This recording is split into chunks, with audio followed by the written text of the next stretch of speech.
আজকে রান্না হবে রুই পোস্ত। এই হলো রুই মাছ, তাতে নুন হলুদ দেওয়া আছে। এখন নুন হলুদটাকে আমি মাখাবো। নুন হলুদ মাখানো কমপ্লিট। কড়াইতে তেল গরম হচ্ছে, আর মাছটাকে ভাজা করব।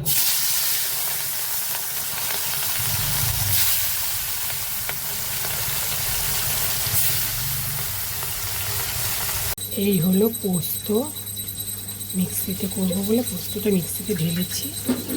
এই হলো কাঁচা লঙ্কা, এবার কাঁচা লঙ্কাটা আমি পোস্তর মধ্যে দিয়ে দেবো, দিয়ে এবার মিক্সিতে এটা করব।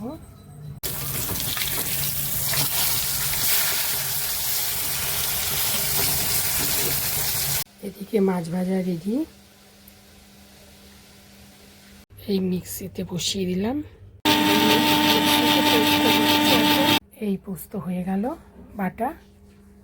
পোস্তটা এখন তেলের মধ্যে দিয়ে দেবো। পোস্তর মধ্যে নুন হলুদ দিয়ে দিয়েছি, এবার একটু নাড়াচাড়া করে নিই। এবার পোস্তর মধ্যে এই মাছগুলো ছেড়ে দেবো।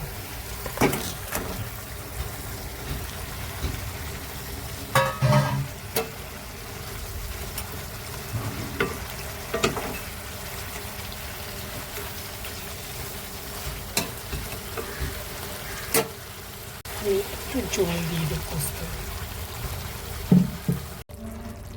এই পোস্তটা হয়ে গেছে, এবার নামানোর আগে একটু কাঁচা সরষের তেল দিয়ে দেবো।